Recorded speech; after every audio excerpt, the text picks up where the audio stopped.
ഇന്നത്തെ അല്പസമയത്തെ ചിന്തയ്ക്കായിട്ട് നമുക്കൊരു വേദഭാഗം വായിക്കാം. പത്രോസിൻ്റെ 1-ാമത്തെ ലേഖനം 3-ാമത്തെ അധ്യായം അതിൻ്റെ 15-ാമത്തെ വാക്യം. മക്കളൊക്കെ എടുത്തേ. ഞാനൊരു അധ്യാപകനും കൂടെ ആയിരുന്നു കേട്ടോ. ഒരു 10-20 വർഷം പഠിപ്പിച്ചു. അതുകൊണ്ട് എല്ലാവരും ബൈബിൾ ആദ്യത്തെ ഒരു വാക്യം മാത്രം എടുത്താൽ പിന്നെ എടുക്കണ്ട കേട്ടോ, പിന്നെ എടുക്കണ്ട. ഓക്കെ, ഒന്നെടുത്ത് പത്രോസിൻ്റെ ലേഖനം എന്ന് പറഞ്ഞുകൊണ്ട് ലേഖനമുണ്ട്. അതിൽ 1-ാമത്തെ ലേഖനം മോനറിയില്ലായിരിക്കില്ല, എടുക്കണ്ട, കുഴപ്പമില്ല, ബാക്കിയുള്ള എടുത്തതാണ്. 1 Peter chapter 3 verse 15. 1 പത്രോസ് 3:15 വായിച്ചായിരുന്നു.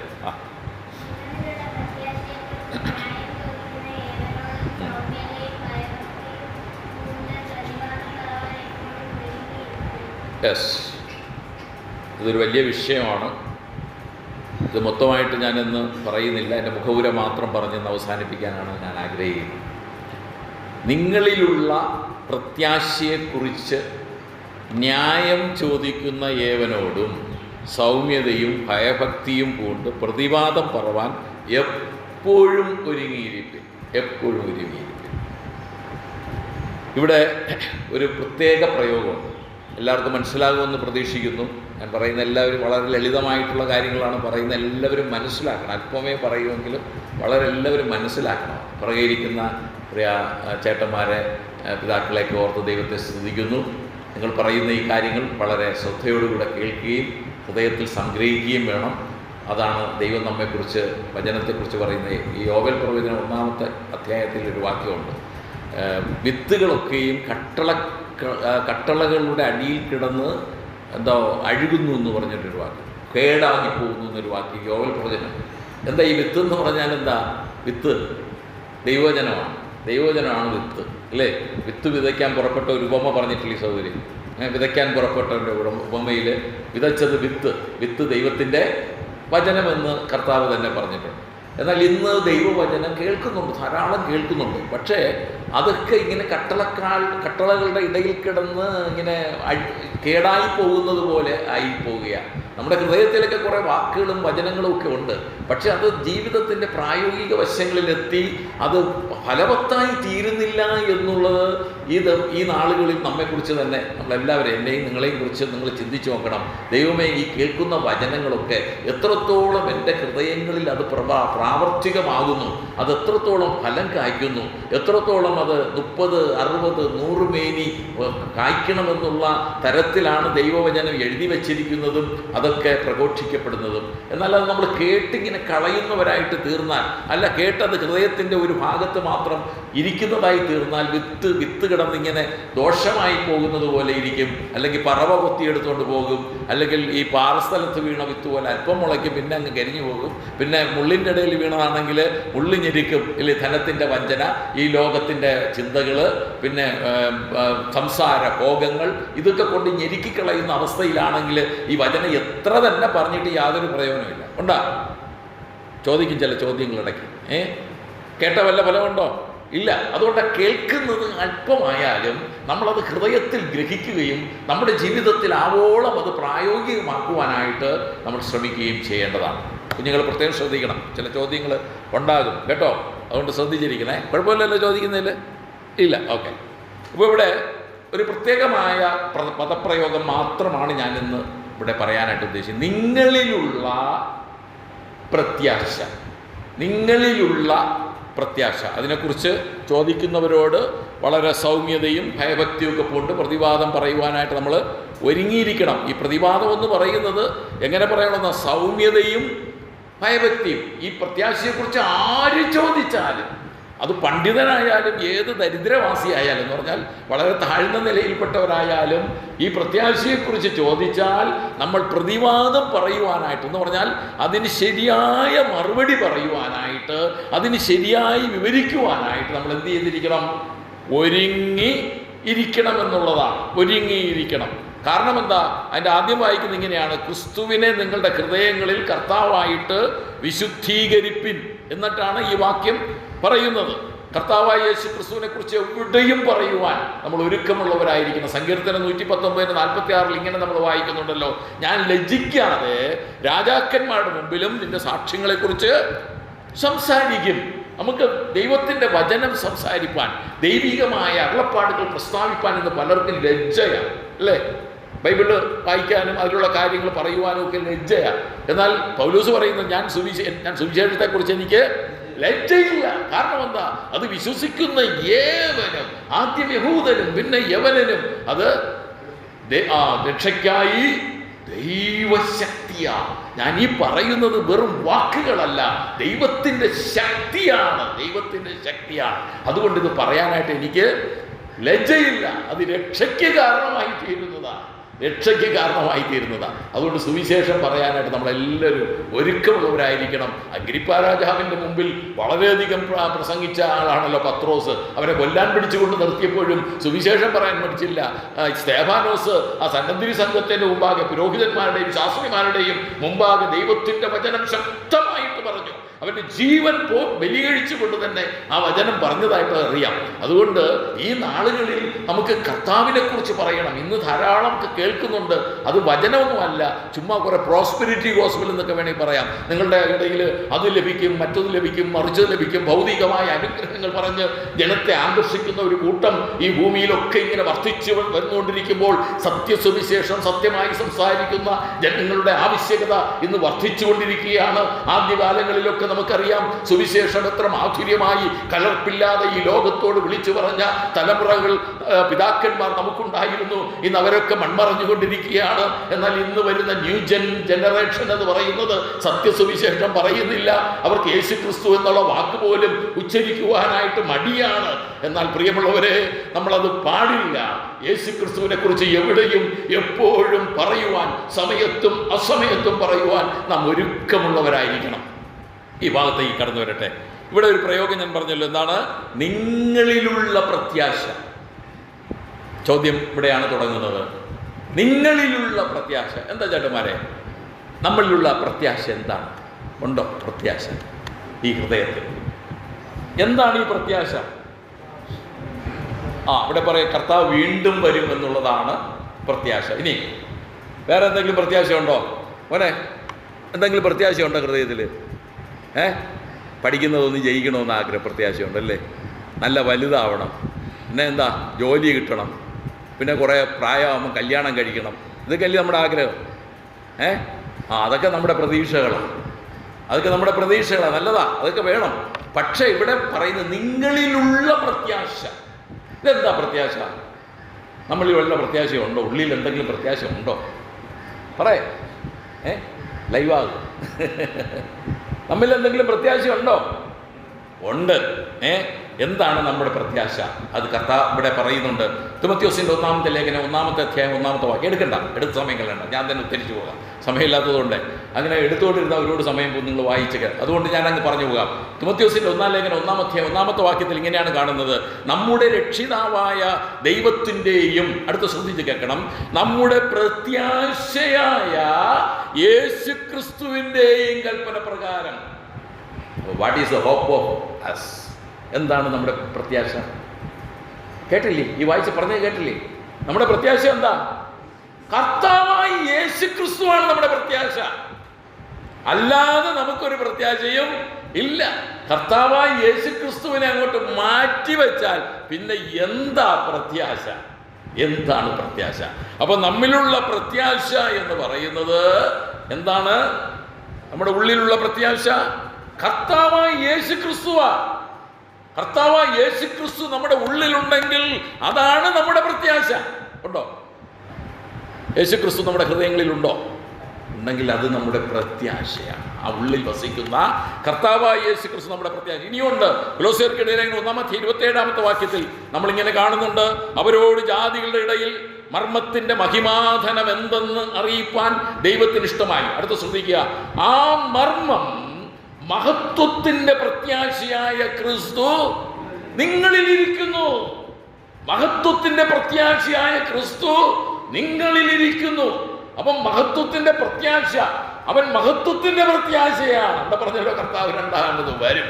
അത് തൻ്റെ മഹത്വത്തിന്റെ, അവനെക്കുറിച്ചുള്ള മഹത്വത്തിന്റെ പ്രത്യാശയാണ്. പ്രിയമുള്ളവരെ, നമ്മുടെ ഹൃദയങ്ങളിൽ ഇരിക്കുന്ന പ്രത്യാശ ഇതാകണം. ഇന്ന് ഈ പ്രത്യാശ ആർക്കും വേണ്ട. പിന്നെന്ത് വേണം? ഭൗതികമായ കുറെ ഉയർച്ച വേണം, ഭൗതികമായ കുറെ കാര്യങ്ങൾ വേണം. ഇതൊക്കെ വെച്ചുകൊണ്ടാണ് ഇന്ന് മനുഷ്യർ ജീവിക്കുന്നത്. എന്നാൽ പ്രിയമുള്ളവരെ, ബൈബിൾ പറയുന്നു, തിരുവചനം പറയുന്നു, നിങ്ങളുടെ ഉള്ളിലൊരു പ്രത്യാശയുണ്ട്. ഈ പ്രത്യാശ മഹത്വത്തിന്റെ പ്രത്യാശയാണ്. ആരാത്? കർത്താവായ യേശു ക്രിസ്തുവാണ് നമ്മുടെ പ്രത്യാശ. അല്ലാതെ ഒരു പ്രത്യാശയും വെച്ചുകൊണ്ട് ഈ ഭൂമിയിൽ ജീവിച്ചാൽ യാതൊരു ഫലവുമില്ല. അതൊക്കെ ഈ ഭൂമിയിൽ നശിച്ചു പോകുന്നതാണ്. നമ്മൾ എത്ര തന്നെ നേടിയാലും അതൊക്കെ ഇവിടെ ഇട്ടിട്ട് പോകേണ്ടതാണ്. അതുകൊണ്ട് നമ്മുടെ ഉള്ളിലുള്ള പ്രത്യാശ, ആ മർമ്മം, മഹത്വത്തിന്റെ പ്രത്യാശയായ ക്രിസ്തു നമ്മിൽ ഇരിക്കുന്നു. അതുകൊണ്ട് എന്ത് ചെയ്യണം? ഓരോ ക്രിസ്തു വിശ്വാസികളും നമ്മുടെ ഉള്ളിലിരിക്കുന്നത് യേശു ക്രിസ്തു എന്ന പ്രത്യാശയാണെന്നുള്ള ബോധത്തോടുകൂടെ ഈ ഭൂമിയിൽ ജീവിക്കണം. ഈ യേശു ക്രിസ്തു നമുക്ക് രക്ഷ തന്ന യേശു ക്രിസ്തുവാണ്, അല്ലേ? നമ്മെ ആത്മരക്ഷ തന്ന യേശു ക്രിസ്തുവാണ്. മാത്രമല്ല, ഇന്നും ജീവിക്കുന്ന യേശു ക്രിസ്തുവാണ്. പോരാ, അവൻ വീണ്ടും നമ്മെ ചേർക്കുവാൻ വരുന്ന കർത്താവായ യേശു ക്രിസ്തുവാണ്. ഇതാണ് നമ്മുടെ പ്രത്യാശ. ആ കർത്താവായ യേശു ക്രിസ്തുവിന്റെ പുനരാഗമനം എന്നൊക്കെ പറയുന്നത് നമ്മുടെ പ്രത്യാശ വിഷയങ്ങളാണ്. പക്ഷെ നമ്മുടെ പ്രത്യാശ എന്ന് പറയുന്നത് എന്താ? കർത്താവായ യേശു ക്രിസ്തുവാണ്. നമ്മുടെ പ്രത്യാശ. മറ്റുള്ള കാര്യങ്ങളൊക്കെ നമ്മുടെ പ്രത്യാശയുടെ വിഷയങ്ങളാണ്. നമുക്ക് അല്പമായിട്ടുള്ള കാര്യങ്ങൾ ഈ പ്രത്യാശയെക്കുറിച്ച് നോക്കാം. എങ്ങനെയുള്ള പ്രത്യാശയാണിത്? പത്രോസിന്റെ 1-ാം ലേഖനം തന്നെ 1-ാമത്തെ അധ്യായം 3 മുതൽ, അതൊന്ന് എടുത്തു നോക്കുന്നത് നല്ലതാണ്. 1-ാമത്തെ അധ്യായം 3 മുതൽ 5 വരെയുള്ള വാക്യങ്ങൾ. പത്രോസിന്റെ 1-ാമത്തെ ലേഖനം 1-ാമത്തെ അധ്യായം 3 മുതൽ 5 വരെയുള്ള വാക്യങ്ങൾ ഞാനൊന്ന് വായിക്കാം. അവൻ മരിച്ചവരുടെ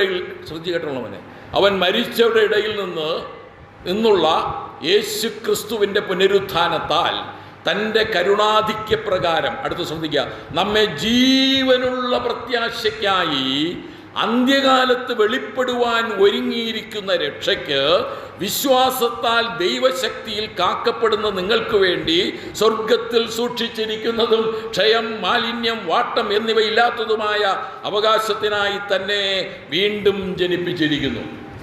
ഇവിടെ പ്രത്യാശയെക്കുറിച്ച് ചില കാര്യങ്ങൾ പറയുന്നുണ്ട്. എന്തൊക്കെ കാര്യങ്ങളാണ് പറയുന്നത്?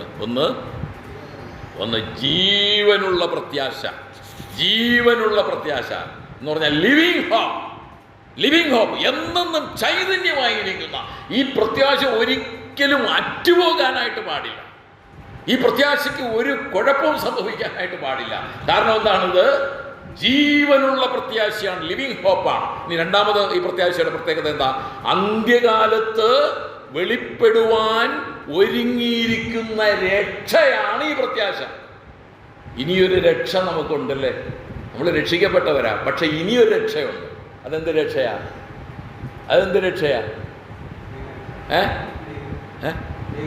ദേഹി രക്ഷയോ? ശരീരത്തിൻ്റെ രക്ഷ. 3 ഘടകങ്ങൾ: ദേഹം, ദേഹി, ആത്മാവ്. അല്ല, ആത്മാവിൻ്റെ രക്ഷ കർത്താവായ യേശു ക്രിസ്തുവിനെ സ്വന്തം രക്ഷിതാവായിട്ട് സ്വീകരിക്കുമ്പോൾ നമുക്ക് ലഭിക്കുന്നു ആത്മാവിൻ്റെ രക്ഷ. ഇനി ദേഹിയുടെ രക്ഷ എന്ന് പറയുന്നത് ഇന്ന് നമ്മൾ പ്രാപിച്ചുകൊണ്ടിരിക്കുന്ന രക്ഷയാണ്. എന്ന് പറഞ്ഞാൽ എന്താ? അനുദിന ജീവിതത്തിലെ വിശുദ്ധീകരണത്തിലൂടെ, അതാണ് കർത്താവായ യേശു ക്രിസ്തു പുരോഹിതനായിട്ട് ദൈവത്തിൻ്റെ വലത്തുഭാഗത്ത് ഇരുന്നു എന്ന് നമ്മൾ വായിച്ചല്ലോ. അപ്പോൾ ആ കർത്താവായ യേശു ക്രിസ്തു നമുക്ക് വേണ്ടി പക്ഷപാതം ചെയ്തുകൊണ്ടേയിരിക്കുകയാണ്. ആ പക്ഷപാതത്താലാണ് നമ്മൾ ശുദ്ധീകരണം പ്രാപിച്ച് അവസാനം ദൈവത്തിൻ്റെ സന്നിധിയിൽ എത്തുന്നത്. മനസ്സിലാക്കുന്നുണ്ട്? അത് ദേഹിയുടെ രക്ഷ. ഇനി പ്രാപിപ്പാൻ ഇരിക്കുന്നത് ദേഹത്തിൻ്റെ രക്ഷയാണ്. ദേഹത്തിൻ്റെ രക്ഷ എന്ന് പറഞ്ഞാൽ ശരീരത്തിൻ്റെ രക്ഷ. ഈ ശരീരം നശിച്ചു പോയാലും രക്ഷ പ്രാപിക്കുന്ന, നമ്മുടെ ശരീരത്തിലെ എല്ലാം മാറ്റി, കളങ്കങ്ങളെല്ലാം മാറ്റി, ദോഷങ്ങളെല്ലാം മാറ്റി തൻ്റെ ശരീരത്തോട് അനുരൂപമായി രൂപാന്തരപ്പെടുത്തുന്ന ഒരു ദിവസം നമുക്കുണ്ട്. അതാണ് അന്ത്യകാലത്ത് വെളിപ്പെടുവാൻ ഒരുങ്ങിയിരിക്കുന്ന രക്ഷ. അതും നമ്മുടെ പ്രത്യാശയാണ്. ഒന്നാമത്തത് ഇത് ജീവനുള്ള പ്രത്യാശയാണ്. രണ്ടാമത് ഇത് അന്ത്യകാലത്ത് വെളിപ്പെടുവാൻ ഒരുങ്ങിയിരിക്കുന്ന പ്രത്യാശയാണ്, ഹോപ്പാണ്. ഇൻഹെറിറ്റൻസ് ഹോപ്പ് എന്ന് പറയാം. എന്ന് പറഞ്ഞാൽ ശാരീരികമായ രക്ഷ. ഇനി മറ്റൊരു കാര്യം അവിടെ പറയുന്നുണ്ട്: ദൈവശക്തിയാൽ കാക്കപ്പെടുന്ന അവകാശം, അഷ്വറൻസ് ഓഫ് ഗോഡ്സ് പവർ. ഈ പ്രത്യാശ എന്ന് പറയുന്നത് ദൈവം നമുക്ക് നൽകിയിരിക്കുന്ന ഒരു ഉറപ്പാണ്, അവകാശമാണ്. അതൊരു അവകാശമാണ്. അതാണ് അഷ്വറൻസ്. ഇംഗ്ലീഷിൽ ശരിക്കും അഷ്വറൻസ് ഓഫ് ഗോഡ്സ് പവർ എന്നാണ്. ദൈവത്തിൻ്റെ ശക്തിയാണ്, അതൊരിക്കലും നശിക്കാത്തതാണ്, നമ്മുടെ ഉറപ്പാണ് അത്. അപ്പോൾ നമ്മുടെ ഈ പ്രത്യാശയെക്കുറിച്ച് പത്രോസ് അവിടെ 3 കാര്യങ്ങളാണ് പറഞ്ഞിരിക്കുന്നത്. എന്തൊക്കെയാണ് മോനെ? 1, ജീവനുള്ള പ്രത്യാശ. 2, അന്ത്യകാലത്ത് വെളിപ്പെടുവാൻ ഒരുങ്ങിയിരിക്കുന്ന പ്രത്യാശ. ഇപ്പോഴേ അത് ഒരുക്കപ്പെട്ടിരിക്കുക, അതിന് കോട്ടമൊന്നും സംഭവിക്കില്ല. ഇനി 3, ദൈവശക്തിയാൽ കാക്കപ്പെടുന്ന അവകാശമാകുന്ന പ്രത്യാശ. അപ്പം ഇതൊക്കെ നമ്മുടെ പ്രത്യാശയാണ്, ജീവനുള്ള പ്രത്യാശ. ഇത് ഭൗതികതയിൽ ഊന്നിയുള്ള പ്രത്യാശയല്ല നമ്മുടെ പ്രത്യാശ. ഇന്ന് പലരും ഭൗതികതയിൽ ഊന്നിയുള്ള പ്രത്യാശയ്ക്കാണ് മുൻതൂക്കം കൊടുക്കുന്നത്, അല്ലേ? ഭൗതികമായ കാര്യങ്ങൾക്കാണ് മുൻതൂക്കം കൊടുക്കുന്നത്. ഇന്ന് പല പ്രസംഗങ്ങളിലും ഒക്കെ നിങ്ങൾ കേട്ടിട്ടുണ്ടായിരിക്കും, ഇതാ ദൈവം നിങ്ങളുടെ ഇടയിലേക്ക്, നിങ്ങളുടെ വിഷയങ്ങളിലേക്ക് ഇറങ്ങി വരുന്നു എന്ന് പറയുമ്പോൾ ആവേശം കൊണ്ട് സ്തോത്രവും ഹല്ലേലൂയയും പറയുകയാണ്. എന്നാൽ യേശു ക്രിസ്തു നിങ്ങളെ ചേർത്തുകൊള്ളുവാനായിട്ട് വീണ്ടും വരുന്നു എന്ന് പറഞ്ഞാലോ അവിടെ സ്തോത്രവും ഇല്ല, ഹല്ലേലൂയ. എന്നാൽ നിങ്ങൾക്ക് ഒരു കാർ ലഭിക്കാനായിട്ട് പോകുന്നു, നിങ്ങളുടെ ആഗ്രഹമായ വീട് ദൈവം നൽകാനായിട്ട് പോകുന്നു, ഉടനെ കൈപോക്കും, വേണ്ടി വന്നല്ല പൊക്കി നമ്മൾ എന്ത് പറയും? ഹല്ലേലൂയ പറയും. പക്ഷേ അതൊന്നും ജീവനുള്ള പ്രത്യാശയല്ല. അതൊക്കെ ഇവിടെ നശിച്ചു പോകുന്നതാണ്. അതൊന്നും നമ്മുടെ പ്രത്യാശയല്ല. ഈ നമ്മുടെ പ്രത്യാശ എന്ന് പറയുന്നത് ജീവനുള്ള പ്രത്യാശയാണ്. മൺമറയുന്ന പ്രത്യാശയല്ല, ശവക്കുഴിയിൽ അവസാനിക്കുന്ന പ്രത്യാശയല്ല, ശവക്കുഴിക്ക് അപ്പുറത്തും നീളുന്ന പ്രത്യാശ. It is not perishable hope, it is not probable hope. സാധ്യതയുണ്ട്. നമ്മുടെ ഈ പ്രത്യാശ എന്ന് പറയുന്നത് സാധ്യതയുണ്ട് എന്നുള്ളതാണോ? പോസിബിലിറ്റി ആണോ? No, it is not possibility, it is sure. ഇത് നിശ്ചയമാണ്, നടക്കും. അതാണ് മൺമറയുന്ന പ്രത്യാശയല്ല നമ്മുടെ പ്രത്യാശ, ശവക്കുഴിയിൽ അവസാനിക്കുന്ന പ്രത്യാശയല്ല നമ്മുടെ പ്രത്യാശ, ശവക്കുഴിക്ക് അപ്പുറവും, ചേട്ടന്മാരെ, ശവക്കുഴിക്ക് അപ്പുറവും നീളുന്ന പ്രത്യാശ, സാധ്യതയുള്ള പ്രത്യാശയല്ല. ഇത് യാതൊരു ഒരു വംശനാശത്തിനോ അല്ലെങ്കിൽ ഒരു തരത്തിലുള്ള സംശയത്തിനും ഇടവരുന്ന പ്രത്യാശയല്ല. വീണ്ടും ജനനത്താൽ നമുക്ക് ലഭിച്ചിരിക്കുന്ന പ്രത്യാശ ഇത് ജീവനുള്ള പ്രത്യാശയാണ്. റോമർക്കെഴുതിയ ലേഖനം 5-ാമത്തെ അധ്യായം അതിൻ്റെ 5-ാമത്തെ വാക്യത്തിൽ ഇപ്രകാരം ഒരു വാക്യമുണ്ട്: നമ്മുടെ പ്രത്യാശയ്ക്കോ ഭംഗം വരുന്നില്ല. ഉറച്ചു പറഞ്ഞ സഹോദരിമാരെ, എനിക്കിഷ്ടമായി ഏറ്റു പറയുന്നത്, നമ്മുടെ പ്രത്യാശയ്ക്കോ ഭംഗം വരുന്നില്ല. ദൈവത്തിൻ്റെ സ്നേഹം നമുക്ക് നൽകപ്പെട്ടിരിക്കുന്ന പരിശുദ്ധാത്മാവിനാൽ നമ്മുടെ ഹൃദയങ്ങളിൽ പകർന്നിരിക്കുകയാ. ഈ പരിശുദ്ധാത്മാവിനാൽ ഈ പ്രത്യാശ നമ്മുടെ ഹൃദയങ്ങളിൽ പകർന്നിരിക്കുന്നത് കൊണ്ട് ഈ പ്രത്യാശയ്ക്ക് എന്ത് വരുന്നില്ല? ഭംഗം വരുന്നില്ല. ഇംഗ്ലീഷിൽ വായിച്ചാൽ നോട്ട് അഷെയിംഡ് എന്നാണ്. ലജ്ജിക്കേണ്ട കാര്യം ഇല്ല. എത്ര നല്ല പ്രത്യാശയാണ്! മാനുഷിക സാധ്യതകൾക്ക് അപ്പുറമായ ഒരു പ്രത്യാശ. നമ്മൾ അബ്രഹാമിനെ കുറിച്ച് പഠിക്കുമ്പോൾ റോമർക്കെഴുതിയ ലേഖനം 4-ാം അധ്യായം 18-ാമത്തെ വാക്യം മുതൽ താഴോട്ട് നിങ്ങൾ വീട്ടിൽ ചെന്ന് വായിക്കണം. അബ്രഹാമിൻ്റെ പ്രത്യാശ വളരെ നല്ല ജീവനുള്ള പ്രത്യാശയാണ്. അവിടെ ഇങ്ങനെ വായിക്കും, 4:18 വായിക്കുന്നത്, നിന്റെ സന്തതി ഇവണ്ണം ആകും എന്ന് അരുളി ചെയ്തതുപോലെ താൻ ബഹുജാതികൾക്ക് പിതാവാകുമെന്ന് അവൻ, അടുത്ത ശ്രദ്ധിക്കണം, ആശയ്ക്ക് വിരോധമായി, അവിടെ പറഞ്ഞോ സഹോദരി, ആശയ്ക്ക് വിരോധമായി ആശയോടെ വിശ്വസിച്ചു. In hope he believed against hope. In hope എങ്ങനെ? he believed against hope. 2 ആശ അവിടെ ഉണ്ട്, ഇല്ലേ? ഒന്ന് ആശയ്ക്ക് വിരോധമായി, രണ്ടാമത് ആശയോടെ. ഈ 2 ആശയം നമ്മൾ വ്യത്യാസം എന്താണ്? രണ്ടോടെ പറഞ്ഞിരിക്കുന്ന പ്രത്യാശയാണ്. ആശ പ്രത്യാശ 2 ആശയാണ്. ആദ്യത്തെ ആശയം രണ്ടാമത്തെ ആശയം ഇത് തമ്മിൽ എന്തെങ്കിലും വ്യത്യാസമുണ്ടോ? പറഞ്ഞോ, കുഴപ്പമൊന്നുമില്ല, നമ്മൾ കുറച്ച് പേരല്ലേ ഉള്ളൂ. ആദ്യത്തെ ആശയം എന്താ? മാനുഷികമായ സാധ്യത, മാനുഷികമായ സാധ്യത, അതാണ് ആശ. രണ്ടാമത്തത് ദൈവികമായ ആശ, പ്രത്യാശ. മാനുഷികമായ സാധ്യതകൾ അല്ലെങ്കിൽ ആശ വെച്ച് നോക്കിയാൽ അബ്രഹാം ബഹുജാതികൾക്ക് പിതാവാകുമോ? എത്ര വയസ്സായി? ഇത് പറയുമ്പോൾ 99 വയസ്സ്, 100-ാമത്തെ വയസ്സിലാണ് കുഞ്ഞ് ജനിക്കുന്നതല്ലേ? അവിടെ നമ്മൾ വായിക്കുന്നുണ്ട്, പിന്നെ അവിടെ വായിക്കുന്നുണ്ട് ആശയോട്. അവിടെ നമ്മൾ താഴോട്ട് വായിച്ചാൽ നമ്മൾ വായിക്കാനായിട്ട് കഴിയും, അവൻ്റെ ശരീരം നിർജീവത്വം പ്രാപിച്ചു എന്ന് അറിഞ്ഞിട്ടും, സാറയുടെ ഗർഭപാത്രം നിർജീവാവസ്ഥയിലായി എന്ന് അറിഞ്ഞിട്ടും അവൻ ആശയോടെ വിശ്വസിച്ചു. അപ്പം ഭൗതികമായി നോക്കിയാൽ നോ ഹോപ്പ്, നോ ഹോപ്പ്, ഒരു ശതമാനം പോലും പ്രതീക്ഷയില്ല. കാരണം ഇത്രയും വയസ്സായി, ഭൗതികമായിട്ട് വൈദ്യശാസ്ത്രത്തിനോ ഒന്നിനും കഴിയുകയില്ല. പക്ഷേ അബ്രഹാം പ്രതീക്ഷിച്ചു, അല്ല പ്രത്യാശിച്ചു. ആ പ്രത്യാശ ദൈവം എനിക്ക് നൽകും, ദൈവം നൽകിയ വാഗ്ദത്വം നിറവേറ്റുവാൻ അവൻ കഴിവുള്ളവനാണ്, അസാധ്യങ്ങളെ സാധ്യമാക്കുന്നവനാണ്. പ്രിയമുള്ളവരെ, നമ്മുടെ പ്രത്യാശയ്ക്ക് ഒരിക്കലും ഭംഗം വരരുത്. ആശയ്ക്ക് നമ്മൾ പറയും, അതൊന്നും നടക്കാനായിട്ട് പോകുന്നില്ല, അതൊന്നും നടക്കാനായിട്ട് പോകുന്നില്ല. കർത്താവ് എത്ര കാലം കൊണ്ട് പറഞ്ഞുകൊണ്ടിരിക്കുന്നു വരും വരും വരുമെന്ന്, അതൊന്നും നടക്കില്ല എന്ന് പറയും. പക്ഷേ നടക്കാത്ത കാര്യങ്ങൾ നടത്തിയവനും നടക്കാത്ത കാര്യങ്ങളെ, അസാധ്യമായ കാര്യങ്ങളെ സാധ്യമാക്കുന്നവനുമാണ് എൻ്റെ കർത്താവായ യേശുക്രിസ്തുവെങ്കിൽ അവൻ പറഞ്ഞത് അതുപോലെ തന്നെ ആയിരിക്കും. അവൻ്റെ വാക്ക് ഊവ് ഊവ് എന്നും ഇല്ല ഇല്ല എന്നുമാണ്. സ്തോത്രം. അതുകൊണ്ട് അബ്രഹാമിൻ്റെ പ്രതീക്ഷ അല്ലെങ്കിൽ ആശ എന്ന് പറയുന്നത്, ആശയ്ക്ക് വിരോധമായി ആശയോടെ വിശ്വസിച്ചു. ഈ ഭൂമിയിലെ പല കാര്യങ്ങളും നോക്കിയാൽ, നമ്മുടെ ജീവിതത്തിൻ്റെ പരിസ്ഥിതികൾ നോക്കിയാൽ പലപ്പോഴും നമ്മുടെ പ്രത്യാശയ്ക്ക് ഭംഗം വരുവാൻ സാധ്യതയുണ്ട്. എന്നാൽ ഈ പ്രത്യാശയെക്കുറിച്ച് പറഞ്ഞിരിക്കുന്നത് ആരാണെന്ന് നമുക്ക് ബോധമുണ്ടെങ്കിൽ, എന്നെ രക്ഷിച്ച സർവത്തിൻ്റെയും സൃഷ്ടാവായ, സർവശക്തനായ, എല്ലാറ്റിനെയും വാക്കുകൊണ്ട് വിളിച്ചു വരുത്തിയ ഈ ദൈവമാണെന്ന് പറഞ്ഞിരിക്കുന്നെങ്കിൽ തീർച്ചയായിട്ടും ഇത് നടക്കും. അതുകൊണ്ട് നമ്മുടെ ഉള്ളിലുള്ള ഈ പ്രത്യാശ എങ്ങനെയുള്ള പ്രത്യാശയാണ്? ജീവനുള്ള പ്രത്യാശ. ജീവനുള്ള ദൈവത്തിലും ദൈവീക വാഗ്ദാനങ്ങളിലും വിശ്വസിക്കുന്നവർക്ക് മാത്രമേ തിരുവെഴുത്ത് വെളിപ്പെടുത്തിയിട്ടുള്ള പ്രത്യാശ ലഭിക്കുകയുള്ളൂ. ഈ പ്രത്യാശ നമ്മുടെ ഹൃദയങ്ങളിൽ വരണമെങ്കിൽ നമ്മൾ എന്ത് ചെയ്യണം? ദൈവവചനം ഉള്ളതുപോലെ നമ്മളങ്ങ് വിശ്വസിക്കണം. എന്നാൽ മാത്രമേ. അപ്പോൾ നമ്മുടെ ഹൃദയങ്ങളിൽ ഒരു പ്രത്യാശയുണ്ട്. നമ്മുടെ ഹൃദയങ്ങളിൽ എന്താണ് ആ പ്രത്യാശ? പറഞ്ഞേ ചേട്ടന്മാരെ, നമ്മുടെ ഹൃദയങ്ങളിലുള്ള പ്രത്യാശ എന്താണ്? കുറച്ച് പറ. കർത്താവായ യേശുക്രിസ്തു. ആ യേശുക്രിസ്തുവാണ് നമ്മുടെ പ്രത്യാശ. ആ പ്രത്യാശ എങ്ങനെയുള്ള പ്രത്യാശയാണ്? ജീവനുള്ള പ്രത്യാശയാണ്. ജീവനുള്ള പ്രത്യാശയാണ്. ഭംഗമില്ലാത്ത പ്രത്യാശയാണ്. ഒരിക്കലും നശിക്കാത്ത പ്രത്യാശയാണ്. ശവക്കുഴിയിൽ അവസാനിക്കുന്ന പ്രത്യാശയല്ല, ശവക്കുഴിക്ക് അപ്പുറവും നീളുന്ന പ്രത്യാശ. സ്തോത്രം. ആ പ്രത്യാശയാണ് നമുക്ക് നൽകിയിരിക്കുന്നത്. രണ്ടാമത് പെട്ടെന്ന് പറഞ്ഞു പോകട്ടെ, അന്ത്യകാലത്ത് വെളിപ്പെടുവാൻ ഒരുങ്ങിയിരിക്കുന്ന പ്രത്യാശ. ഈ പ്രത്യാശ വളരെ നല്ലൊരു പ്രത്യാശയാണ്. Ready to be revealed in the last time. നമ്മൾ ഇവിടെ എല്ലാവരും ഇപ്പം ജീവിച്ചിരിക്കുക. എന്നൊന്നും ജീവിച്ചിരിക്കും മക്കളെ?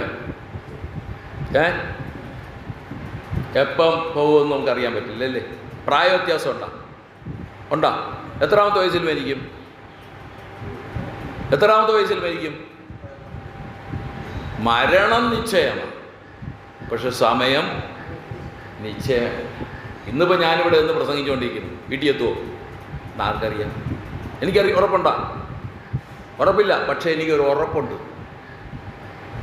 ഇന്ന് മരിച്ചാൽ ഞാൻ ക്രിസ്തുവിനോടുകൂടെ, പൗലോസ് പറഞ്ഞതാണ്, വിട്ടുപിരിഞ്ഞ് ക്രിസ്തുവിനോടൊപ്പം ആയിരിക്കാൻ എനിക്ക് എങ്ങനെയാ എൻ്റെ വാക്ക്?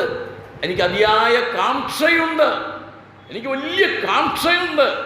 എനിക്ക് ജീവിക്കുന്നത് ക്രിസ്തു, മരിക്കുന്നത് ലാഭം എന്നാണ് പറഞ്ഞത്. അപ്പം അങ്ങനെയുള്ള ഒരു പ്രതീക്ഷ നമ്മുടെ ജീവിതത്തിൽ പ്രത്യാശയുണ്ടെങ്കിൽ മരിക്കാൻ പേടിക്കണോ? മരിക്കാൻ പേടിക്കണോ? വേണ്ട. വിട്ടുപിരിഞ്ഞ് ക്രിസ്തുവിനോടിരിക്കുന്നത് അത്യുത്തമം. ഈ ഒരു ബോധം, മരിക്കാൻ എല്ലാവർക്കും പേടിയുണ്ടെന്ന് എനിക്കറിയാം, പക്ഷേ ഇത് നമ്മുടെ ഹൃദയങ്ങളിൽ, എൻ്റെ ഉള്ളിലിരിക്കുന്നത് ജീവനുള്ള പ്രത്യാശയാണ്. ഈ ജീവനുള്ള പ്രത്യാശ എന്നിൽ ഇരിക്കുന്നത് കൊണ്ട് എനിക്ക് മരണത്തെ പേടിക്കേണ്ട ആവശ്യമില്ല. മരണഭയമുള്ള മനുഷ്യർക്കല്ല. എന്നാൽ നമ്മൾ ധൈര്യത്തോടുകൂടെ ഈ ഭൂമിയിലായിരിക്കണം. അന്ത്യകാലത്ത് വെളിപ്പെടുവാൻ ഒരുക്കിയിരിക്കുന്ന രക്ഷ, there is a assurance of hope. ഇതാണ് നമ്മുടെ പ്രത്യാശയുടെ ഉറപ്പ് എന്ന് പറയുന്നത്. ഈ പ്രത്യാശയുടെ ഉറപ്പ്, ഈ പ്രത്യാശ സംരക്ഷിക്കപ്പെടുന്നത് ദൈവശക്തിയിലാണ്, ദൈവത്തിൻ്റെ പരമാധികാരത്തിന് കീഴിലാണ് ഈ പ്രത്യാശ. യോബിനെ കുറിച്ച് നമ്മളെല്ലാവരും കേട്ടിട്ടുണ്ടല്ലേ? യോബ് കേട്ടിട്ടുണ്ടവനെ? ഉത്സാഹമില്ലാതിരിക്കുന്നു. യോബിനെ കുറിച്ച് കേട്ടിട്ടുണ്ടോ? ആരാ യോബ്? ആരോ ഒരാൾ. ഇന്ന് ജോബ് എന്ന് അറിയാം, ഇംഗ്ലീഷ് യോബ് ആരാ? ഒരു ദൈവഭക്തൻ, ദോഷം വിട്ട് അകലുന്നവൻ ദൈവഭക്തൻ. ഈ യോബിനെ പ്രത്യാശയിൽ നിന്നും വീഴ്ത്താനായിട്ട് സാത്താൻ ദൈവത്തിൻ്റെ അനുവാദവും വാങ്ങി പുറപ്പെട്ടു, അല്ലേ? എന്തിനു വേണ്ടിയാ? ഈ യോബിനെ തെറ്റിക്കുക എന്ന് പറയാം. ഈ പ്രത്യാശയിൽ, അവൻ്റെ ഉള്ളിലുള്ള പ്രത്യാശ, അതിൽ നിന്നും വീഴ്ത്താനായിട്ട് സാത്താൻ്റെ അനുവാദം കൂടാതെ, ദൈവത്തിൻ്റെ അനുവാദം കൂടാതെ സാത്താൻ ഒന്നും നമ്മളിൽ ചെയ്യാൻ പറ്റില്ല കേട്ടോ. അത് നിങ്ങൾ പ്രത്യേകം അറിഞ്ഞിരിക്കണം. പത്രോസിനെ ഗോതമ്പ് പാറ്റും പോലെ, പത്രോസിനെല്ലാം ശിഷ്യന്മാരെ പാറ്റും പോലെ പാറ്റാനായിട്ട് അനുവാദം ചോദിച്ചു. കർത്താവ് അനുവദിച്ചില്ല. എന്തുകൊണ്ടാണ്? നിന്റെ വിശ്വാസം വെയ്പോകാതിരിപ്പാൻ. 3 പ്രാവശ്യം തള്ളിപ്പറഞ്ഞ പത്രോസിനെ കുറിച്ച് കൃത്യമായിട്ട് ദൈവത്തിന് അറിയാം, കർത്താവായ യേശുക്രിസ്തുവിന് അറിയാം. അതുകൊണ്ട് അനുവദിച്ചില്ല. എന്നാൽ ഈ യോബിനെ പരീക്ഷിക്കാനായിട്ട്, അല്ലെങ്കിൽ അവനെ ഈ പ്രത്യാശയിൽ നിന്ന് വീഴ്ത്താനായിട്ട് അനുവാദം ചോദിച്ചപ്പം ദൈവം ധൈര്യമായിട്ട് ചെയ്തോ എന്ന് പറഞ്ഞു. എന്നിട്ട് അവിടെ യോബ് കഷ്ടത്തിലായത് നമുക്കറിയാം. യോബിന് എത്ര മക്കളുണ്ടായിരുന്നു? പഠിച്ചിട്ടില്ല, സൺഡേ ക്ലാസ് ഒന്നും ഇല്ലല്ലോ ഇവിടെ. 10 മക്കളുണ്ടായി, അല്ലേ? 10 മക്കളുണ്ടായി. യോബിന് ധാരാളം സ്വത്തുക്കളും ആടുമാടുകളും ഒക്കെ ഉണ്ടായി. എല്ലാം നഷ്ടപ്പെട്ടു. ആടുമാടുകളും സ്വത്തുക്കളും ആദ്യം നഷ്ടപ്പെട്ടു, മക്കളെല്ലാവരും നഷ്ടപ്പെട്ടു. പിന്നെ അടുത്തെന്ത് നഷ്ടപ്പെട്ടു? തൻ്റെ ശരീരത്തിലെ ആരോഗ്യം നഷ്ടപ്പെട്ടു. തൻ്റെ ദേഹം മുഴുവനും വ്രണങ്ങൾ കൊണ്ട്, കുഷ്ഠരോഗത്തിനെ പോലെ ശരീരം മുഴുവനും വ്രണങ്ങൾ കൊണ്ട് ഇങ്ങനെ നീറി പുകയുന്ന, അതിൽ നിന്ന് രക്ഷപ്പെടുന്നതിന് വേണ്ടി ചാരത്തിൽ ചെന്നിരുന്ന് ഓട്ടുകക്ഷണമെടുത്ത് ശരീരം ഇങ്ങനെ ചുരണ്ടി അല്പമെങ്കിലും ആശ്വാസം ലഭിക്കുമോ എന്നറിയുന്നതിന് വേണ്ടി ഇരിക്കുമ്പോഴാണ് അടുത്ത കുത്ത് ഇതാ ഭാര്യയുടെ കയ്യിൽ നിന്ന് വരുന്നത്. എന്താ പറഞ്ഞത്? ഇനിയും നിന്റെ ഭക്തി മുറുകെ പിടിച്ചുകൊണ്ടിരിക്കാതെ ദൈവത്തെ തള്ളിപ്പറഞ്ഞ് നീ മരിച്ചുകള മനുഷ്യ. ഭാര്യ പറഞ്ഞത് തെറ്റാണ്. സൗകര്യമാരെ നമ്മളായാലും പറഞ്ഞു പോവില്ലേ? ഭാര്യ പറഞ്ഞത് തെറ്റാണ്. എന്തുകൊണ്ടാണ് ഭാര്യ അത് പറഞ്ഞത്? എല്ലാവരും യോബിൻ്റെ ഭാര്യയെ കുറ്റപ്പെടുത്തും, ഞാൻ കുറ്റപ്പെടുത്തും. എന്തുകൊണ്ടാണ് യോബിൻ്റെ ഭാര്യ അങ്ങനെ പറയാനിടയത്?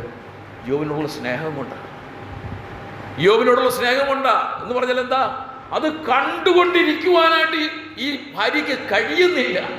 ഹൃദയം തകർന്ന പറഞ്ഞത്. എന്നിട്ട് അവിടെ ഒരു സത്യം യോബിന്റെ ഭാര്യ പറഞ്ഞു. എന്താ?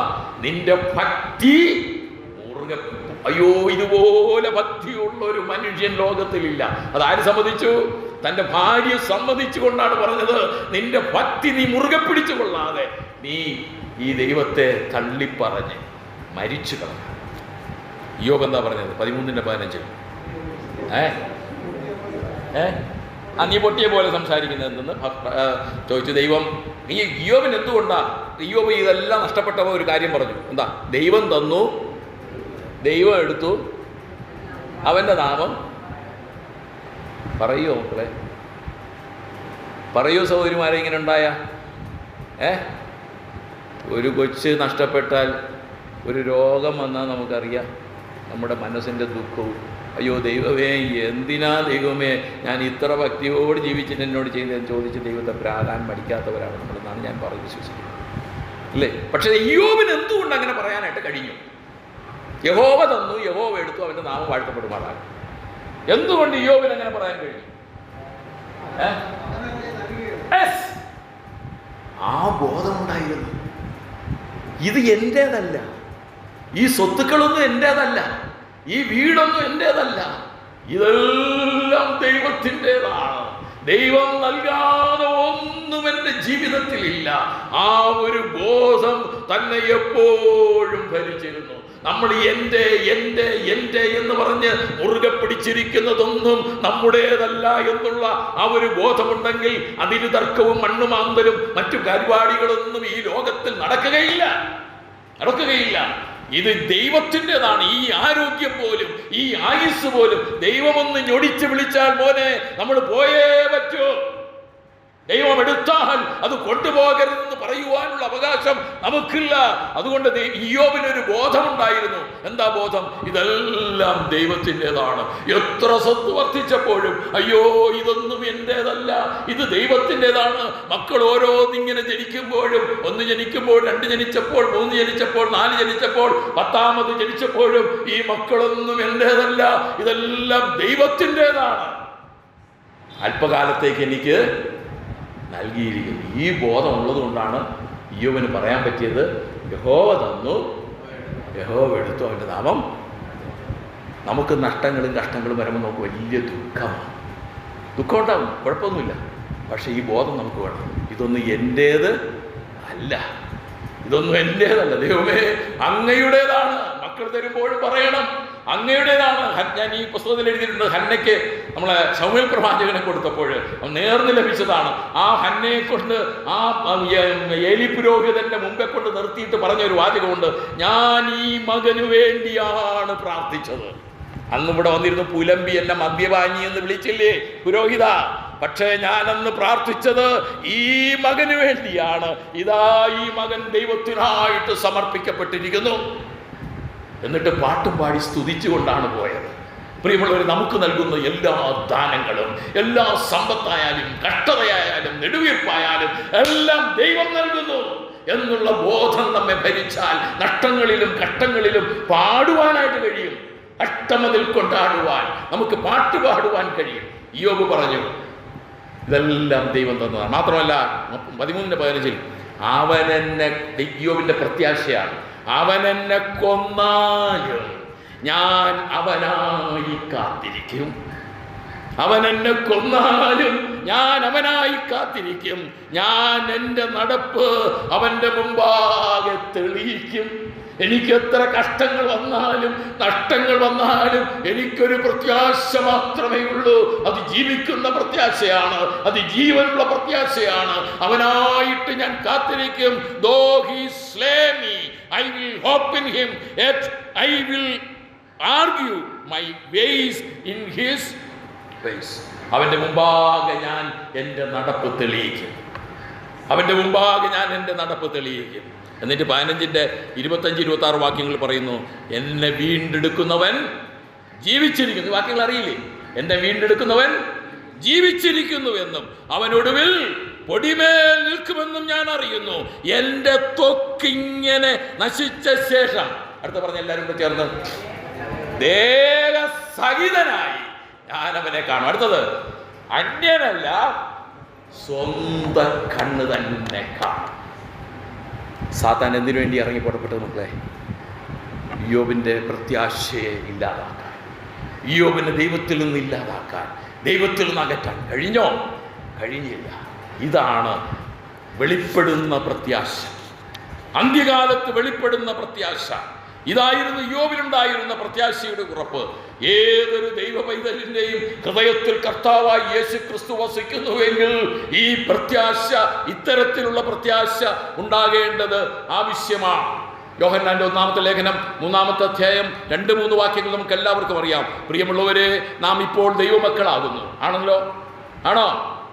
യെസ്, ദൈവമക്കളാകുന്നു. അടുത്തത്, നാം ഇന്നതാകുമെന്ന് ഇതുവരെ പ്രത്യക്ഷമായില്ല. അടുത്തത്, അവൻ പ്രത്യക്ഷനാകുമ്പോൾ നാം അവനെ താൻ ഇരിക്കും പോലെ തന്നെ കാണുന്നതാകൊണ്ട് അവനോട് സദൃശ്യന്മാരാകും എന്ന് നാം അറിയും. ഇതാണ് അന്ത്യകാലത്ത് വെളിപ്പെടുന്ന പ്രത്യാശ എന്ന് പറഞ്ഞാൽ എന്താ മനസ്സിലാക്കേണ്ടത്? അവൻ പ്രത്യക്ഷനാകും. ഇപ്പോൾ നാം ദൈവമക്കളാ, അവൻ പ്രത്യക്ഷനാകും. പ്രത്യക്ഷനാകുമ്പോൾ നമ്മൾ എങ്ങനെയാണ് കാണുന്നത്? അവനെ താൻ ഇരിക്കും പോലെ തന്നെ കാണും. അങ്ങനെ കാണണമെങ്കിൽ നാം അവൻ്റെ ശരീരം അവനോട് അനുരൂപപ്പെടണം. അതുകൊണ്ടാണ് പറയുന്നത്, നമ്മുടെ ശരീരത്തെ തൻ്റെ ശരീരത്തോട് അനുരൂപമാക്കിയിട്ടാണ് എടുക്കപ്പെടുന്നത്. അല്ലെങ്കിൽ ദൈവസന്നിധിയിലായിരിക്കാൻ നമുക്ക് കഴിയുകയില്ല. അവൻ്റെ തേജസ്സിൻ്റെ അടുത്ത് നമുക്ക് നിൽക്കുവാനായിട്ട് കഴിയുകയില്ല. കർത്താവായ യേശു ക്രിസ്തുവിനെയോ ദൈവത്തെയോ ആരും കണ്ടിട്ടില്ല. അവനായിരിക്കുന്നത് പോലെ കണ്ടിട്ടില്ല. അവൻ്റെ പല രൂപഭേദങ്ങളും ഒക്കെ നമ്മൾ പലരും കണ്ടിട്ടുണ്ടാകും. അവൻ്റെ പ്രതിപുരുഷന്മാരെ കണ്ടിട്ടുണ്ടാകും. എന്നാൽ ദൈവം ആയിരിക്കുന്നത് പോലെ കണ്ട ഒരു മനുഷ്യനുമില്ല. പഴയ നിയമത്തിൽ പറഞ്ഞിട്ടുണ്ട്, ദൈവത്തെ ആരെങ്കിലും കണ്ടാൽ ജീവനോടെ ഇരിക്കുകയില്ല. എന്നാൽ നാം ഇതാ ദൈവത്തെ അവനായിരിക്കുന്നത് പോലെ കാണാനായിട്ട് പോവുകയാ. സ്തോത്രം. അതിനുവേണ്ടി നമ്മുടെ ശരീരം രൂപാന്തരപ്പെട്ടു. അതാണ് അന്ത്യകാലത്ത് വെളിപ്പെടുന്ന പ്രത്യാശ എന്ന് പറയുന്നത്. കൊരിന്ത്യർക്ക് എഴുതിയ 1-ാം ലേഖനം 15-50 വാക്യത്തിൽ പറയുന്നു, മാംസരക്തങ്ങൾക്ക് ജഡത്തെ അവകാശമാക്കാനായിട്ട് കഴിയുകയില്ല. നാം അവൻ്റെ രൂപത്തോട് അനുരൂപമായി പെട്ടാൽ മാത്രമേ അത് കഴിയൂ. ഇതാണ് അന്ത്യകാലത്ത് വെളിപ്പെടുവാൻ ഒരുങ്ങിയിരിക്കുന്ന പ്രത്യാശ. ഫിലിപ്പിയർക്ക് എഴുതിയ ലേഖനം 3:21 നമ്മൾ വായിക്കുന്നുണ്ട്, അവൻ സകലവും തനിക്ക് കീഴ്പ്പെടുത്തുവാൻ കഴിയുന്ന തൻ്റെ വ്യാപാര ശക്തി കൊണ്ട് നമ്മുടെ താഴ്ചയുള്ള ശരീരങ്ങളെ തൻ്റെ മഹത്വമുള്ള ശരീരത്തോട് അനുരൂപമായി രൂപാന്തരപ്പെടും. സകലവും കീഴ്പ്പെടുത്തുവാൻ കഴിയുന്ന തൻ്റെ ശക്തി. പ്രിയമുള്ളവരെ, നമ്മുടെ ഹൃദയത്തിലുള്ള പ്രത്യാശ, യേശുക്രിസ്തുവാകുന്ന പ്രത്യാശ, അത് എത്രയോ നല്ല പ്രത്യാശയാണ്. റോമർക്ക് എഴുതിയ ലേഖനം 8:29 വായിക്കുന്നുണ്ട്, അവൻ്റെ സ്വരൂപത്തോട് അനുരൂപമാകുവാൻ നമ്മെ മുൻ നിയമിച്ചിരിക്കുന്നു. നമുക്ക് ലഭിച്ചിരിക്കുന്ന പ്രത്യാശ അവൻ്റെ രൂപത്തോട് അനുരൂപമാകുവാൻ. 1 കൊരിന്ത്യർ 15:49 നാം സ്വർഗീയൻ്റെ പ്രതിമ ധരിക്കുമെന്ന് അവിടെ കാണുന്നു. സ്വർഗീയൻ്റെ പ്രതിമ ധരിക്കും. കൊലോസ്യർ 3:4 നമ്മുടെ ജീവനായ ക്രിസ്തു വെളിപ്പെടുമ്പോൾ നിങ്ങളും അവനോടുകൂടെ തേജസ്സിൽ വെളിപ്പെടും. ഇതാണ് ഒന്നാമത്തെ പ്രത്യാശ. എന്താണ് പ്രത്യാശയുടെ പ്രത്യേകത? അത് ജീവനുള്ള പ്രത്യാശയാണ്. രണ്ടാമത്തത് അന്ത്യകാലത്ത് വെളിപ്പെടുവാൻ ഒരുങ്ങിയിരിക്കുന്ന പ്രത്യാശ. ഈ പ്രത്യാശയ്ക്ക് ഉടമകളാണ്. അടുത്ത നമ്മൾ മൂന്നാമത്തെ പ്രത്യാശയോടെ പെട്ടെന്ന് പറഞ്ഞ് ഞാൻ അവസാനിക്കട്ടെ. ധാരാളം കാര്യങ്ങൾ ഉണ്ടെങ്കിലും ഇത് മാത്രം ഇന്ന് പറഞ്ഞ് അവസാനിപ്പിക്കാനായിട്ട് ആഗ്രഹിക്കും. ദൈവശക്തിയിൽ കാക്കപ്പെടുന്ന അവകാശമാണ് ഈ പ്രത്യാശ. Inheritance kept by the power of God and reserved in heaven. Reserved in, എനിക്ക് ഭയങ്കര സന്തോഷം വന്നു. എനിക്ക് അവിടെ ഒരു റിസർവ്ഡ് ഇൻ ഹെവൻ എന്ന് പറഞ്ഞ സ്വർഗത്തിൽ എനിക്ക് വേണ്ടി സൂക്ഷിച്ചു വച്ചിരിക്കുക, റിസർവ് ചെയ്തിരിക്കുക. അങ്ങനെയുള്ള ഒരു അവകാശമാണ് ഈ പ്രത്യാശ. ഇത് ഒരു വ്യക്തിക്ക് ഈ അവകാശം എന്ന് പറയുമ്പോൾ നമ്മൾ പ്രത്യേകം മനസ്സിലാക്കണം. ഈ വിലയ്ക്ക് വാങ്ങിയത്, നമ്മൾ എന്തെങ്കിലും വില കൊടുത്ത് വാങ്ങിയതാണെങ്കിൽ നമുക്ക് പറയാം അത് വില കൊടുത്ത് ഞാൻ സ്വന്തമാക്കി എന്ന് പറയാം. എന്നാൽ ഈ അവകാശം, ഇവിടെ ഉദ്ദേശിച്ചിരിക്കുന്ന അവകാശം എന്ന് പറയുന്നത് പാരമ്പര്യമായിട്ട് കിട്ടുന്ന അവകാശങ്ങൾ, വില കൊടുക്കാതെ നമുക്ക് ലഭിക്കുന്ന ചില അവകാശങ്ങളുണ്ട്, അല്ലേ? ഉണ്ടാ, വില കൊടുക്കാതെ നമുക്ക് ലഭിക്കുന്ന ചില അവകാശങ്ങളുണ്ട്. ആ അവകാശത്തെയാണ് ഇവിടെ പറയുന്നത്. അപ്പോൾ ഇവിടെ അവകാശം എന്ന് പറയുമ്പോൾ ഒരു വ്യക്തിക്ക് തൻ്റേതല്ലാത്തതായ ഒന്ന്, എൻ്റെതല്ല, തൻ്റേതല്ലാത്തതായ ഒന്ന് സ്വന്തമായിട്ട് ലഭിക്കുന്ന ഒന്നിനെയാണ് ഇവിടെ എന്ത് പറയുന്നിരിക്കുന്നത് എന്ന് പറഞ്ഞാൽ, അതിൽ എൻ്റെ ഒരു അധ്വാനവും ഇല്ല, ഞാനൊന്നും അതിനു വേണ്ടി ചെയ്തിട്ടില്ല. അങ്ങനെയുള്ള ഒരു പൊസിഷൻ നമുക്ക് ലഭിക്കുകയാണെങ്കിൽ അതിനെന്താ പറയാം? അതാണ് അവകാശം. അതാണ് ഇവിടെ പറഞ്ഞിരിക്കുന്ന അവകാശം. അല്ല നമ്മുടെ എന്തെങ്കിലും കാഠിന്യമായ പ്രയത്നം കൊണ്ടോ നമ്മൾ വില കൊടുത്തോ നമ്മൾ കഷ്ടപ്പെട്ടോ നേടിയതല്ല. എനിക്ക് ഒരു തരത്തിൽ യോഗ്യതയില്ല, അത് വാങ്ങുവാനായിട്ട് എനിക്ക് കഴിയുകയില്ല. എന്നാൽ ദൈവം അതെനിക്ക് ദാനമായി, ഗിഫ്റ്റായി, അല്ല അവകാശമായി തന്നിരിക്കുന്നു. ഈ അവകാശത്തിൻ്റെ മറ്റൊരു പ്രത്യേകത അവിടെ പറയുന്നുണ്ട്. ക്ഷയം, മാലിന്യം, വാട്ടം ഒന്നുമില്ല. ഇവിടുത്തെ അവകാശങ്ങൾക്കെല്ലാം മക്കളെ, പ്രിയപ്പെട്ട സഹോദരി സഹോദരന്മാരെ, ഇതൊക്കെ ഉണ്ട്. അതിലാണ് നമ്മൾ പറ്റിപ്പിടിച്ച് കിടക്കുന്നതെങ്കിൽ മറ്റേ അവകാശത്തിന് കോട്ടം സംഭവിക്കും. അതുകൊണ്ട് ഈ അവകാശമല്ല, നമ്മുടെ യഥാർത്ഥമായിട്ടുള്ള അവകാശം എന്താണെന്ന് തിരിച്ചറിഞ്ഞ് അതിൽ പ്രത്യാശ വയ്ക്കണം. എഫേസ്യർ 1:14 തൻ്റെ സ്വന്തം ജനത്തിൻ്റെ വീണ്ടെടുപ്പിന് വേണ്ടി, തൻ്റെ മഹത്വത്തിൻ്റെ പുകഴ്ചയ്ക്കായിട്ട് നമ്മുടെ അവകാശത്തിൻ്റെ അച്ചാരമായ വാഗ്ദത്തത്തിൻ പരിശുദ്ധാത്മാവിനാൽ മുദ്രയിട്ട് സൂക്ഷിക്കപ്പെട്ടിരിക്കുന്ന അവകാശമാണ് ഈ അവകാശം. പത്രോസിന്റെ 1-ാം ലേഖനം 1:4 ഇങ്ങനെ വായിക്കുന്നുണ്ട്, വിശ്വാസത്താൽ ദൈവശക്തിയിൽ കാക്കപ്പെടുന്ന നിങ്ങൾക്ക് വേണ്ടി സ്വർഗത്തിൽ സൂക്ഷിച്ചിരിക്കുന്നത്. ഇതാണ് ഞാൻ വായിച്ച വാക്യം, സ്വർഗത്തിൽ സൂക്ഷിച്ചിരിക്കുന്നത്. അടുത്തത് ക്ഷയമില്ലാതിന്. ഇവിടെയുള്ള എല്ലാം ക്ഷയിക്കുന്നതാണ്. ഈ ശരീരവും ക്ഷയിക്കും, എല്ലാം വീടും ക്ഷയിക്കും, സഭാകാളും ക്ഷയിക്കും. എത്ര ഉറപ്പിട്ട് പണിതാലും, കണ്ടില്ലേ മ്യാൻമാറിലെ ഇവിടെ സൗര നടന്ന ഒരു ഭൂകമ്പം, വലിയ കെട്ടിടം, എത്രയോ നിലകളുള്ള ഒരു കെട്ടിടം കെട്ടിടം ഇങ്ങനെ പൊക്കിക്കൊണ്ടേയിരിക്കുകയായിരുന്നു. അതുപോലെ ഇടിഞ്ഞങ്ങ് വീണു. എത്ര ആയിരങ്ങളാണ്! അത് വയനാടൊക്കെ കണ്ടില്ലേ നമ്മൾ? എല്ലാം മലകൾ പോലെ ഇടിഞ്ഞു പോകുകയാണ്. ഇവിടെ ഉള്ളതെല്ലാം ക്ഷയിക്കുന്നതാണ്, എല്ലാം നശിക്കുന്നതാണ്, മാലിന്യമുള്ളതാണ്, വാട്ടമുള്ളതാണ്. എന്നാൽ ദൈവം എനിക്കായിട്ട് ഒരുക്കിയിരിക്കുന്ന പ്രത്യാശ എന്ന് പറയുന്നത് അത് ദൈവശക്തിയിൽ കാക്കപ്പെടുന്നതാണ്. By God's power and being guarded by the God. ദൈവത്താൽ സൂക്ഷിക്കപ്പെടുന്ന പ്രത്യാശ അത് ക്ഷയിക്കാത്തതാണ്, ഇൻപെരിഷബിൾ ആണ്, മാലിന്യം തട്ടാത്തതാണ്, അൺഡിവൈൻഡ് ആണ്, വാട്ടം സംഭവിക്കാത്തതാണ്, അൺഫെയ്ഡിങ് ആണ്. വാട്ടം സംഭവം, ഒരു ഫെയ്ഡിങ്, ഒരു മങ്ങൽ പോലും അതിന് ഏൽക്കില്ല, ഒരു മങ്ങൽ പോലും ഏൽക്കില്ല. ഇത് സ്വർഗത്തിൽ സുരക്ഷിതമാണ്. യൂദ 24-ാമത്തെ വാക്യം. യൂദയുടെ ലേഖനം ഞാൻ പഠിച്ച ഒരു ക്ലാസ്സൊക്കെ എടുത്തു കഴിഞ്ഞാൽ അത് ബുക്കാക്കാൻ വേണ്ടി ഇങ്ങനെ റെഡിയാക്കി വെച്ചിട്ടുണ്ട്. നല്ലൊരു ലേഖനമാണ്.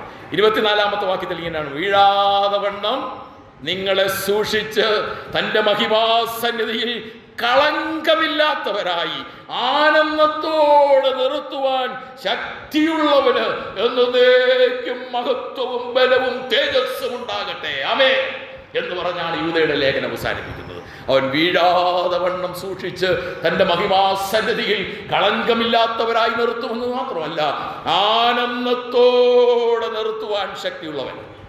ഇതാണ് 1 പത്രോസ് 3:15 പറഞ്ഞത്. ഈ പ്രത്യാശയെക്കുറിച്ച് ന്യായം ചോദിക്കുന്ന ഏവനോട് നമ്മൾ എന്ത് ചെയ്യണം? സൗമ്യതയും ഭയഭക്തിയും കൊണ്ട് പ്രതിവാദം പറവാൻ ഒരുക്കമുള്ളവരായിരിക്കണം. Being prepared to make defence to anyone who ask you for reason for the hope that is in your heart. Do not with gentleness and respect, വളരെ ഭയത്തോടുകൂടെ ബഹുമാനത്തോടുകൂടെ അവരോട് ഉത്തരം പറവാൻ. ഇത് എൻ്റെ പ്രത്യാശയാണ്, ദൈവം തന്ന പ്രത്യാശയാണ്, എൻ്റെ ഉള്ളിലുള്ള പ്രത്യാശയാണ്, ജീവനുള്ള ദൈവം നൽകിയ പ്രത്യാശയാണ്, മരിച്ച് മൺമറഞ്ഞ ദൈവം നൽകിയ പ്രത്യാശയല്ല. എൻ്റെ സൃഷ്ടാവായ ദൈവം ഈ ലോകത്തെ മുഴുവനും സൃഷ്ടിച്ച സർവശക്തനായ സർവവ്യാപിയായ ദൈവം നൽകിയ പ്രത്യാശയാണ്. ഇതിനെ ചോദ്യം ചെയ്യുവാൻ ആർക്കും അവകാശമില്ല. അങ്ങനെ ചോദ്യം ചെയ്യുന്നവരൊക്കെ പരിഹാസികളാണ്. അതാണ് പത്രോസിന്റെ ലേഖനത്തിൽ പിന്നെ പറയുന്നത്. പരിഹാസികൾ പരിഹാസത്തോടുകൂടെ എഴുന്നേൽക്കും. അത് നമ്മൾ അറിയണം. അതുകൊണ്ട് ഈ പ്രത്യാശയിൽ കൂടുതൽ ഉറപ്പുള്ളവരായിത്തീരണം. പ്രിയമുള്ളവരെ, നമ്മുടെ ഹൃദയങ്ങളിൽ വസിക്കുന്ന പ്രത്യാശ, നിങ്ങളിലുള്ള പ്രത്യാശയെക്കുറിച്ച്, നമ്മളിലുള്ള പ്രത്യാശ എങ്ങനെ, ഏതാണ് പ്രത്യാശ? വീണ്ടും ഞാൻ ചോദിക്കുന്നു, കിടക്കും ഹൃദയത്തിൽ അതങ്ങ് തറയ്ക്കട്ടെ. നമ്മളിലുള്ള പ്രത്യാശ എന്താണ്? കർത്താവായ യേശുക്രിസ്തു എന്ന പ്രത്യാശ. ഈ പ്രത്യാശ എങ്ങനെയുള്ള പ്രത്യാശയാണ്? ജീവനുള്ള പ്രത്യാശയാണ്. രണ്ടാമത്, അന്ത്യകാലത്ത് വെളിപ്പെടുവാൻ ഒരുങ്ങിയിരിക്കുന്ന പ്രത്യാശ. ഒരുക്കപ്പെടാൻ പോകുന്ന പ്രത്യാശയല്ല, ആൾറെഡി അത് ഒരുങ്ങിക്കഴിഞ്ഞിരിക്കുകയാണ്, ഒരുങ്ങിയിരിക്കുന്ന പ്രത്യാശ. അടുത്തത്, ദൈവത്താൽ സൂക്ഷിക്കപ്പെടുന്ന, ഒരു കോട്ടം വാട്ടം മാലിന്യം ഒന്നും യേശാത്ത, അത് അവകാശമായി സൂക്ഷിക്കപ്പെട്ടിരിക്കുന്ന പ്രത്യാശ. ഈ പ്രത്യാശയുടെ ഉടമകളാണ് നമ്മളെന്നുള്ള ബോധം നമുക്ക് ഈ നാളുകളിൽ ഭരിക്കേണ്ടത് ആവശ്യമാണ്. അങ്ങനെയുള്ള ബോധത്താൽ നമുക്ക് ജീവിക്കുകയാണെങ്കിൽ, കർത്താവായ യേശുക്രിസ്തു യോഹന്നാനോട് പറഞ്ഞു, ഇതാ ഞാൻ വേഗം വരും. 3 പ്രാവശ്യം ആ ഭാഗങ്ങളിലൂടെ പറഞ്ഞു, ഇതാ ഞാൻ വരും, ഇതാ ഞാൻ വരുന്നു, ഇതാ ഞാൻ വേഗം വരുന്നു. യോഹന്നാൻ അവസാനം പറഞ്ഞു, ആമേൻ കർത്താവേ വരേണമേ, ആമേൻ കർത്താവേ. ഈ പ്രത്യാശയെക്കുറിച്ച് ശരിയായ ബോധത്തോടുകൂടെ, ശരിയായ ബോധ്യത്തോടുകൂടെ ജീവിക്കുകയാണെങ്കിൽ നമുക്ക് പറയാം, ആമേൻ കർത്താവേ വരേണമേ, വന്നിടും യേശു, വന്നിടും വേഗം, വന്നിടും ഈ ഭൂമിയിൽ. അങ്ങ് വന്നല്ലാതെ എൻ്റെ ദുരിതങ്ങൾ തീരില്ല. ഈ ലോകത്തിലെ എല്ലാം അങ്ങേ വന്നേ തീരൂ, അല്ലേ? അന്നേ തീരൂ എൻ്റെ ദുഃഖങ്ങൾ, എൻ്റെ പ്രയാസങ്ങൾ. ചെറിയ സാർ പാടിയ പാട്ടാണല്ലോ. പ്രിയമുള്ളവരെ, നമുക്ക് ഈ പ്രത്യാശയോടുകൂടി ഭൂമിയിലായിരിക്കണം. ഈ പ്രത്യാശയെക്കുറിച്ച് ധാരാളം പേർ ചോദ്യങ്ങൾ ചോദിക്കുന്നുണ്ട്, വിമർശിക്കുന്നുണ്ട്. അവരോട് നമ്മൾ പ്രതിവാദം പറയുവാൻ, നമ്മൾ ഭയഭക്തി പൂണ്ട് ബഹുമാന പുരസരം അവരോട് പ്രതിവാദം പറയുവാൻ ഒരുക്കമുള്ളവരായിരിക്കണമെങ്കിൽ ഈ പ്രത്യാശ നമ്മുടെ ഹൃദയങ്ങളിൽ ഉറച്ചിരിക്കണം. അബ്രഹാമിന്റെ പ്രത്യാശ പോലെ ആശയ്ക്ക് വിരോധമായി ആശയോടെ വിശ്വസിപ്പാൻ നമുക്ക് കഴിയണം. അസാധ്യങ്ങൾ ആണ്, മനുഷ്യരുടെ മുമ്പാകെ അസാധ്യമാണ്. എന്നാൽ ദൈവത്താൽ സാധ്യം, ദൈവത്താൽ സാധ്യം. മനുഷ്യരാൽ അസാധ്യമെങ്കിലും ദൈവത്താൽ സാധ്യം. പ്രിയമുള്ളവരെ, ആ വിശ്വാസത്തോടുകൂടെ, ആ പ്രത്യാശയോടുകൂടെ ഈ ഭൂമിയിൽ ജീവിപ്പാൻ തക്കവണ്ണം ദൈവം എന്നെയും നിങ്ങളെയും സഹായിക്കുമാറാകട്ടെ. ദൈവത്തിൻ്റെ അതിവിശുദ്ധമായ നാമം ഇന്ന് വന്നേക്കും വാഴ്ത്തപ്പെടുമാറാകട്ടെ.